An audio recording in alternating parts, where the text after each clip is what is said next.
Now class we focus on the new topic in this chapter, hydrogen, and that is industrial method or large scale method or commercial method, right? So these things are there when you are preparing the hydrogen gas in your industries or for a large method or for commercial concept, then only we focus on this method, and this method is known as your Bosch process. Again I am telling you, this is a process which you will see when you will go in class 12 standard. The same reaction, same process has been there. So you are studying in class 9th and then you will study again in class 10 is 12th. So Bosch process has been there. So this entire process takes place in 3 steps. Step number 1, step 2, step 3. Now we'll focus on step wise this thing. Step 1, what happened in the step 1. Over here you always go for production of water gas. So what we do, the production of water gas takes place in step number 1. Now what is a water gas? Water gas is a mixture of carbon monoxide and hydrogen. इन दोनों को मिला के आप ये जो आपका ये क्या है, कार्बन मोनोऑक्साइड एंड हाइड्रोजन, इनका कॉम्बिनेशन जो मिक्सचर होता है उसको हम क्या कहते हैं, water gas. So that is been prepared. Now what is the point, carbon you take which is in the form of coke. Carbons के बहुत फॉर्म्स होते हैं, उसमें से एक फॉर्म होता है कोक, क्लास 8 में आपने पढ़ा है. Its reacts with water which should be in form of steam. Steam समझते हैं ना, vapours. Temperature you have to maintain about 1000 degree centigrade, इससे कम नहीं, इससे ज़्यादा नहीं. And it gives you carbon monoxide and H2 as a mixture of water gas. ये पूरा water gas है आपका. Plus it is a small triangle. इसका मतलब माइनस मतलब क्या हो गया, एंडोथर्मिक रिएक्शन है. ठीक है. So you have to the temperature should be about 1000 degree centigrade. Reactants क्या हैं आपके, कोक है. कोक इसको ये भी कह सकते हैं आप, white hot Coke and steam. These are the reactant products that is formed is water gas, and your water gas has been there. ठीक है. And this entire thing has been done in a special converter, all this process. This is step number 1. Now when you focus on step number 2, what happens? तो the same thing, जो product आपको first step में मिला उसी को आप use करके चलते हैं, लेकिन इसमें होता क्या है, reduction of steam to hydrogen by carbon monoxide. ठीक है, sorry monoxide.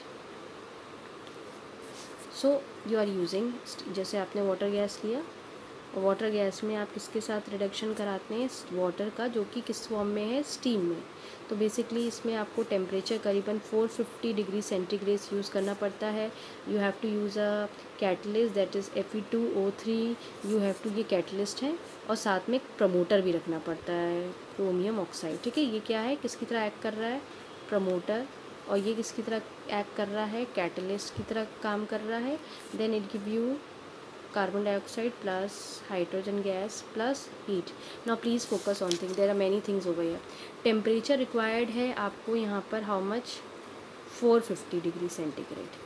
Catalyst that is been used over here is Fe2O3. मतलब नाम क्या हो गया इसका, आयरन 3 ऑक्साइड. और Cr2O3 क्या है आपका, it acts as a promoter. ठीक है, ये प्रमोटर की तरह एक्ट करता है, प्रमोटर है. तो क्या है ये आपका, क्रोमिक ऑक्साइड. क्रोमिक ऑक्साइड आपका प्रमोटर है. ठीक है, क्लियर है सबको. Now let's come to this part. There are many things, जैसे word comes catalyst, may be possible you may be you have forgotten what is catalyst. Catalysts are the substance which utters the rate of the reaction. Now what does it means, utters the rate of the reaction? Suppose करो कोई reaction है, chemical reaction चल रही है, बहुत slow चल रही है, आपने उसमें कैटलिस्ट डाल दिया, तो वो रिएक्शन क्या होने, फास्ट चलने लगेगी.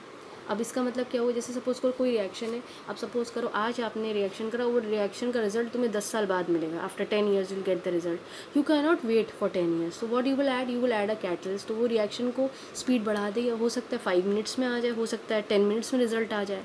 तो that is the work of catalyst. Second thing, जैसे कोई रिएक्शन है बहुत फास्ट चल रही है, तो अभी आपने डाला, एकदम से आउटकम आ गया, आपको नहीं समझ में आ रहा है कि what is the result, how the result has come. तो आपने क्या करा, उस रिएक्शन की थोड़ी स्पीड स्लो करवा दी, है ना. तो बेसिकली आपने उसकी स्पीड स्लो कर दी, क्या करी, कैसे करी, ऐसा तो नहीं ब्रेक तो है नहीं कि ब्रेक दबा दिया और स्पीड कम हो गई.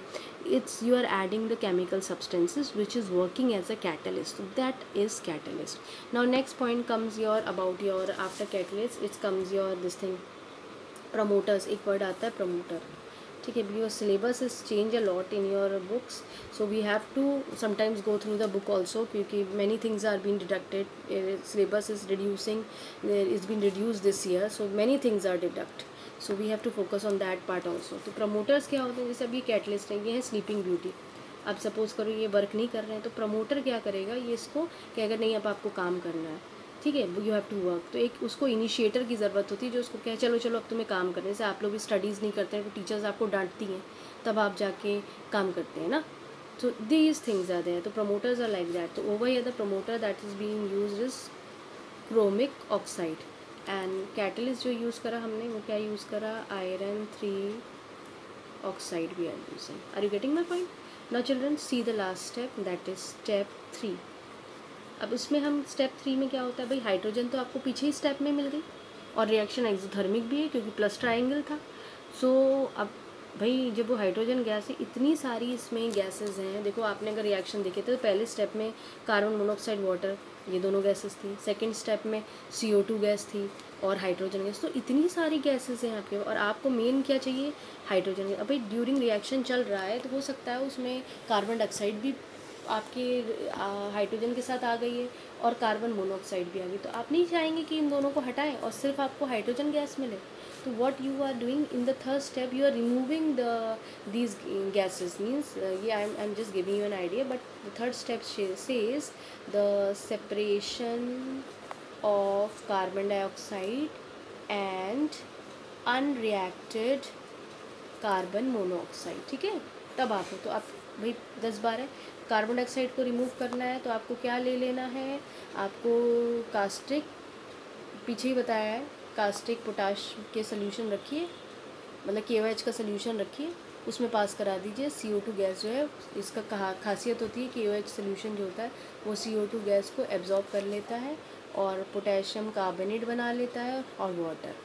ठीक है, तो ये आपका प्रोडक्ट बन जाता है, कोई इशू नहीं. पानी में तो ज़्यादातर सोल्यूशन बने ही होते हैं, तो पानी और बढ़ जाएगा तो कोई ऐसा इशू नहीं है. ठीक है, और समटाइम्स क्या you can pass under pressure, इसमें मिक्सचर में प्रेशर अप्लाई कर दीजिए 30 एटमॉस्फेरिक प्रेशर का, तो भी CO2 रिमूव हो जाएगी. फिर नेक्स्ट है कार्बन मोनोऑक्साइड. कार्बन मोनोऑक्साइड को अगर आपको रिमूव करना है तो आप क्या करिए कि ये जो गैसेस हैं इनको अमोनिकल क्यूप्रस क्लोराइड सोल्यूशन में पास कर दीजिए.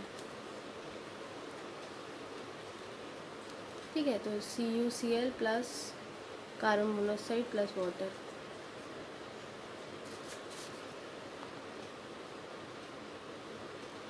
और ये आपका ये रिमूव हो जाता है इन फॉर्म में. ठीक है, तो आपने मिक्सचर ऑफ अमोनिकल अपना क्यूप्रस क्लोराइड सोल्यूशन पास करेंगे तो ये इजली रिमूव हो जाता है. इस तरह से मतलब बेसिकली क्या होता है, उसमें रिएक्ट कर जाता है, कार्बन मोनोऑक्साइड कॉपर क्लोराइड के साथ रिएक्ट करता है, पानी में सोल्यूशंस बने होते हैं और इस तरह से अपना एक प्रोडक्ट बना लेता है and it is being remove. तो this way you can easily remove the impurities from the particular this thing gas. तो क्योंकि 3 गैसेस हैं और आपको सिर्फ क्या चाहिए, आपको सिर्फ हाइड्रोजन गैस चाहिए.